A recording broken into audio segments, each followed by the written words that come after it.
Hi, I'm Iyare and this is Fantastic Realm. We've got a very satisfying stack of comics this week, including new books from Destroyer, the Black Panther and Captain America. We also catch up with Garen Ewing at the launch of his brand new book, The Rainbow Orchid, and we've got our first ever Fantastic Realm competition. Make sure you stick around for that and much more. This is Black Panther number 7. I've really been enjoying this book recently. What we see here is the new Black Panther dealing with all of the responsibilities that come along with that. She's having to be the head of state, and she makes an interesting state visit in this book. Well worth looking at that one. And also, she's got dark forces waiting in the wings trying to deal with her, setting her in their sights, as you can see from this cover. So it's a really kind of interesting look. I love what's going on in this book. Great art and a very, very tight story. Also worth checking out is what's going on with the previous Black Panther. T'Challa is kind of on the long road to recovery, having been seriously hurt in his last adventure, and there's a whole lot of very intriguing stuff going on with him as well. This is Black Panther number 7. It's on your shelves this week, and if you get a chance, you should definitely check it out.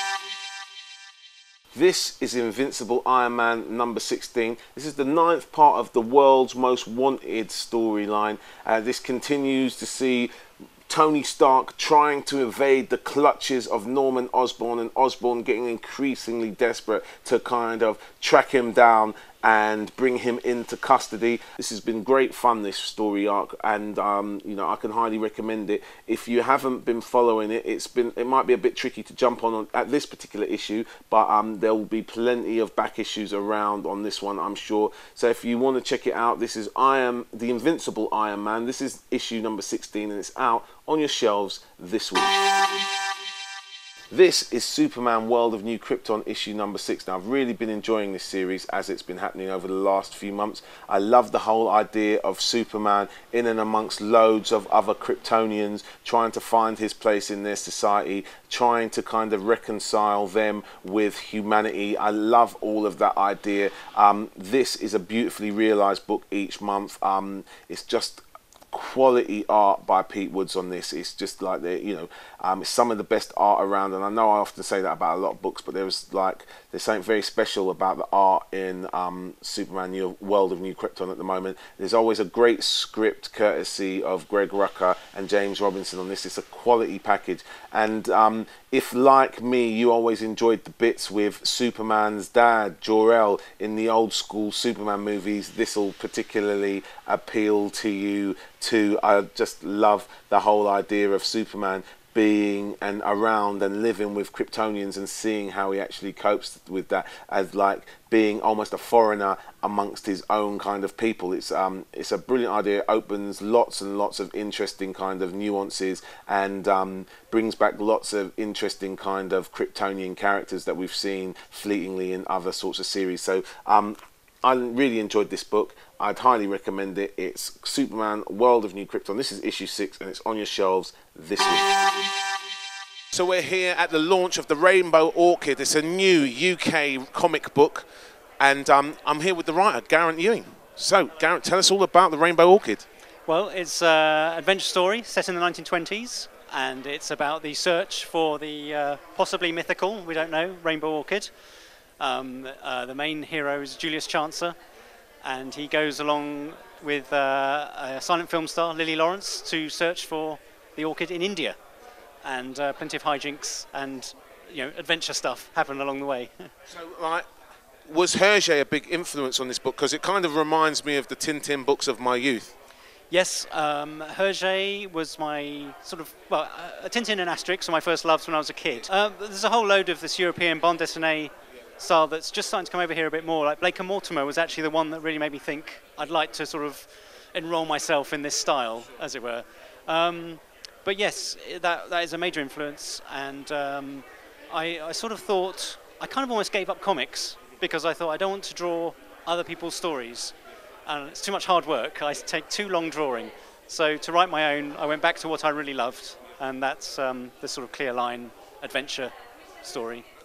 So Garen Ewing and his publishing company Egmont have very, very kindly donated a copy of this book a poster and a t-shirt for one lucky Fantastic Realm viewer who can answer the following question. So Geraint was really influenced by the books of Tintin. But who wrote those books? If you know the answer to that question, then what you need to do is send me an email. Send it to me right now at iyarei, I-Y-A-R-E-I, at yahoo.co.uk. We're going to pick a winner and we'll announce that winner next week and get all of this stuff out in the post to you as quickly as we can. So the question again is, Geraint was very influenced by the Tintin books, but who wrote those books?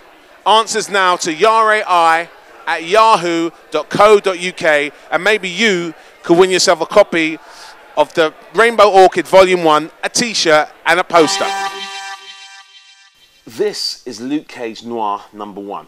Now, this is another one of these series where Marvel reimagines a popular kind of Marvel character in a kind of 40s film noir style. Daredevil's had a series like this, so has Spiderman, X-Men, Wolverine, and now it's Luke Cage's turn, and this sees him reimagined in the 40s. It's all speakeasies and juke joints and that sort of 40s kind of American urban slang. It's really nice, it's real good fun. I really enjoyed this, and it's while some of these series sometimes feel a tiny bit forced, this one feels quite easy and natural as a first issue. Whether it'll be able to maintain this quality remains to be seen, but for a first issue it's very intriguing, and I'm looking forward to checking out the rest of the Luke Cage Noir series. This is it, issue #1 on your shelves this week. This is issue #2 of the Captain America Reborn mini-series. Quality work all round here, great art, great writing. The only issue a lot of people may have with this book is that the idea of bringing back Steve Rogers so soon after killing him off almost seems to negate the power of actually killing him, and on that one you're going to have to make your own decisions. But for me, this was a very enjoyable read this week.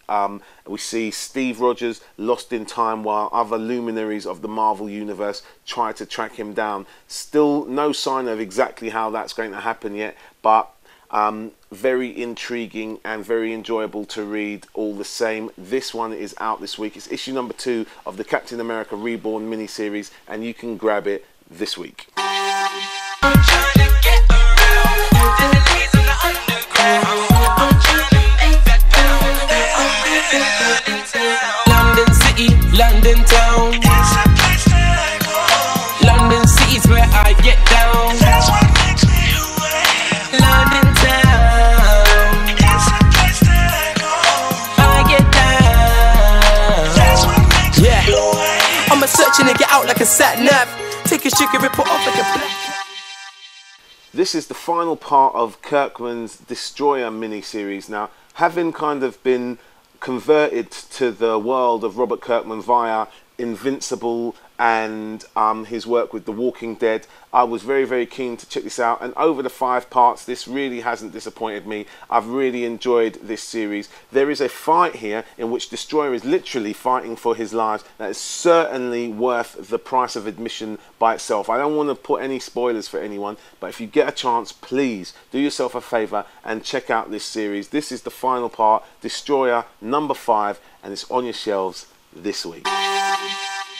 So that's pretty much all we've got time for this week on Fantastic Realm. Make sure you join us next week when, amongst other things, we'll be looking at this, the brand new and long-awaited Marvel's project. Plus, there may well be some special goings on at the store, what with the 70th anniversary of Marvel Comics coming up. The only way you're going to know about it is if you come down and check us out. Maybe we'll see you. But in the meantime, keep sending us your comments, keep sending us your questions, keep rating us, get your mates to subscribe to us, and don't forget, if you're feeling the show, let somebody know. We'll catch you up next week. You can buy any of the books we reviewed at fantasticrealm.co.uk, and don't forget to quote the code FAN1 to get yourself a 10% discount. You can also check us out at our eBay store and see more videos, or join our online communities at Facebook, MySpace and YouTube. We've now launched the Fantastic Realm video podcast on iTunes, so feel free to add a comment about this video below, and don't forget you can drop by the store to check out what we've got in stock.